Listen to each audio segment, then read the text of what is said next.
Ed ecco qua una grande novità, sempre in casa dei produttori italiani. Siamo in casa della friulana Alpi Aviation e dopo 3-4 anni di assenza da Aero sono insieme a Corrado Jerusalem, che mi illustrerà un pochettino quello che è l'ultimo nato, cioè lo abbiamo già intravisto come mock-up negli anni precedenti, però adesso è reale e diciamo pronto al volo. Faccio introdurre a Corrado Jerusalem il suo Twin 800, Pioneer Twin 800. Esatto. Il Pioneer Twin 800 è un progetto, come hai detto, nasce già qualche anno fa, poi per varie vicissitudini è stato oggetto di modifiche il progetto. Una delle ultime, nasceva con 2 motori da 100 cavalli, poi usciva il 915 da parte di Rotas, quindi la gente chiedeva motorizzazioni più potenti. Ultimo nasce il 916, quindi per forza bisognava adattare la struttura dell'aeroplano per questa tipologia di motore, quindi 160 cavalli cada uno. Non ultimo, nella fase di progettazione abbiamo fatto delle modifiche per renderlo compliant alla nuova Mosaic, che è la certificazione americana che sta FAA, quindi certo. FAA, quindi è compliant alla Quindi con velocità di stallo sotto i esatto, 55 nodi, se non vado errato. 59 pulite. Sì, 59 puliti, 55 full. Sì. Quindi è compliant alla Mosaic, quindi è stato oggetto di modifica anche per queste cose qua. Adesso finalmente il progetto è terminato, l'aeroplano è pronto per volare, è in categoria experimental al momento, quindi questo prototipo è in categoria experimental, sarà volante sicuramente prima dell'estate, c'è una questione burocratica e documentale. L'aeroplano, come già detto, monta 2 motori da 160 cavalli, è capace di una velocità di crociera di 200 nodi con un consumo davvero irrisorio per quanto riguarda un twin, perché se andiamo ai 180 nodi a 10.000 piedi il consumo è al di sotto dei 30 litri ora. Porca Nasce con miseria. un carrello molto robusto, con le eliche alte da terra, per essere un aeroplano che può operare anche da campi in erba anche corti, perché lo spazio di decollo è inferiore ai 300 metri, ha un ratio di salita importante, il ratio massimo di salita sarà 1950 piedi al minuto, e in single engine il ratio di salita è superiore ai 500 piedi al minuto. Peso a vuoto di questo prototipo 740 kg, chiaramente il definitivo peserà qualche chilo in meno,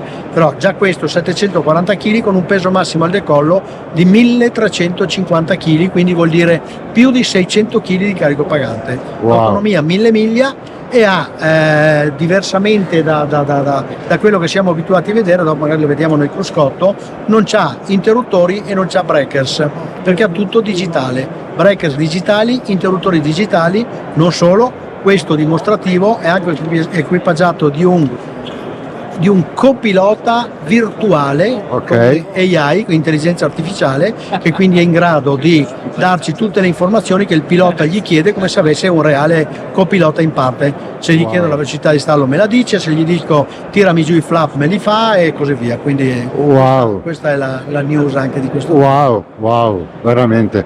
Più o meno il costo quando si aggirerà? Il prezzo di vendita fra un anno, diciamo che la consegna degli aeroplani di serie è prevista per prima dell'estate dell'anno prossimo, 2027. Il prezzo di vendita sarà 600.000 euro. Che è un ottimo, per essere un twin, per un bimotore è un ottimo prezzo. Ok. Adesso poi magari lo vediamo un attimino dentro. Attenzione, essendo in categoria experimental, finché è in categoria experimental può essere venduto in kit, e quindi la gente si può comprare il kit e costruirselo a casa. Quando sarà certificato Mosaic potrà essere venduto a chiave in mano. Certo. 3 interruttori di emergenza, poi non ha interruttori. È vero. Vedi, quindi gli interruttori sono questi, quindi io qui accendo, ho questi 2 schermi che mi gestiscono. Allora, uno può fare il motore di sinistra e uno motore di destra, oppure comunque ogni schermo può gestire tutti e 2 i motori, perché ho il left e il right. Quindi con il left accendo le linee, accendo le pompe, Certo. accendo il temporary switch, mi appare il tasto start e metto in moto. Ok. Poi faccio la stessa roba sul motore di destra, però la stessa roba ce l'ho anche di qua, quindi se io qua vado su engine ho la stessa roba anche di qua. Certo. Mi fa vedere che quello di sinistra avevo acceso tutto e quello di destra lo accendo e lo posso ripetere di qua.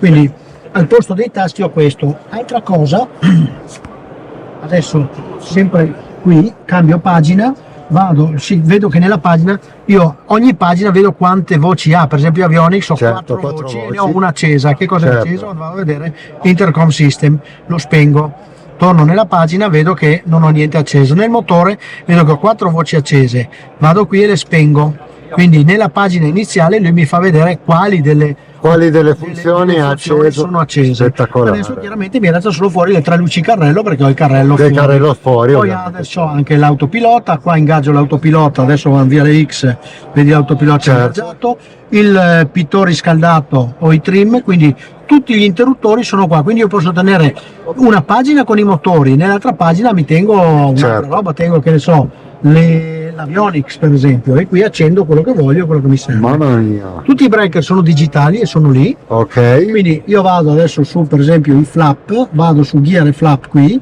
e qui pigio qua e vanno giù i flap.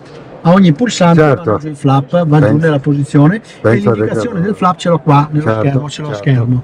Certo. Oltre a questo sistema qui è un AI, è il copilota di cui ti dicevo prima, che è un copilota digitale, è un copilota Virtuale. virtuale, Certo. sì, scusa il termine, copilota virtuale che io lo posso interrogare e lui mi fa quello che voglio. Per esempio, guarda, adesso sono sulla pagina ti faccio vedere, vado sulla pagina delle luci light, vedi che i tasti sono spenti, no? Certo. Io adesso a voce, aspetta che vedo, 1, 2, 3, a voce gli dico, accendi le strobo per esempio, switch strobe on, switch navigation light on, raise the flaps.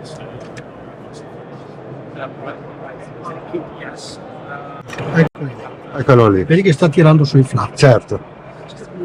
Spettacolare. Poi io gli posso dire qualcosa, gli posso dire guarda che ho l'olio troppo caldo, cosa devo fare? Certo. Lui attinge dal manuale di volo E ti fa vedere la checklist riduce la del... potenza, mi fa la checklist e mi fa tutte queste cose. Quindi anche la checklist, diciamo, di emergenza, vai direttamente alla checklist di emergenza. Esatto. Tipo il Vision della Cirrus che fa il... Non so, Sì. non sapevo che funzionava. Ecco sì, probabilmente sì. Allora aspetta che spegniamo le strobo perché sennò abbiamo la gente che si sbaglia. Strobo off, strobo off. Guardate che spettacolare. Anche, 4 posti belli anche- spaziosi perché anche dietro, sì, come per dietro si sta benissimo. Spettacolo. Facciamo-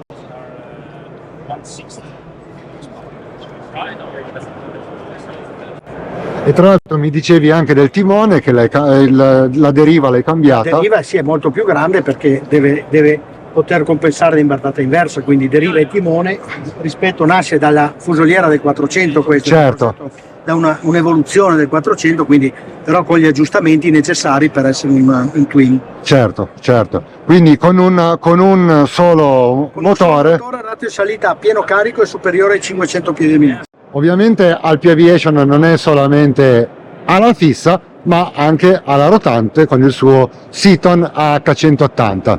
Cosa mi dici di questo elicottero? Allora sì, Alpi Aviation noi costruiamo gli elicotteri dal 2008. Sì, beh sì. Poi montavamo questo progetto montava una turbina rigenerata nel progetto originale che era la famosa Solar T62, poi per un periodo abbiamo ridotto la produzione perché con la turbina rigenerata si faceva fatica a trovare ricambi eccetera, quindi adesso che abbiamo trovato un motore nuovo di produzione che in produzione tra l'altro europeo e non più la vecchia Che Solar. turbina è? È una turbina comunque che deriva dalla Solar T62. Ok, Ha più potenza, 180 cavalli invece che 160 della Solar, quindi con il nuovo motore adesso abbiamo riavviato la produzione dell'elicottero e di conseguenza stiamo ricontattando l'ente tedesco per la certificazione tedesca, ma ormai eravamo già arrivati a più di metà strada della certificazione con la vecchia turbina, adesso si tratta proprio questione di qualche mese per terminare la certificazione tedesca. La struttura rimane la stessa, quindi non cambia niente dall'elicottero di prima, tranne che questo è equipaggiato di un motore di nuova generazione con iniezione elettronica invece che meccanica come era la vecchia Solar. ok. Quindi leggermente i consumi leggermente più ridotti e il motore un po' più potente e più leggero perché recuperiamo 20 kg rispetto al motore precedente. Quindi siamo a un peso decollo 600 kg, questo 600 è in categoria kg, ultralight a 600 l'ultralight 600 kg e il peso a vuoto. vuoto 300, poco sopra i 300 kg, dipende poi dagli equipaggiamenti. Ottimo, bene, ottimo. Grazie mille Corrado. Grazie a te.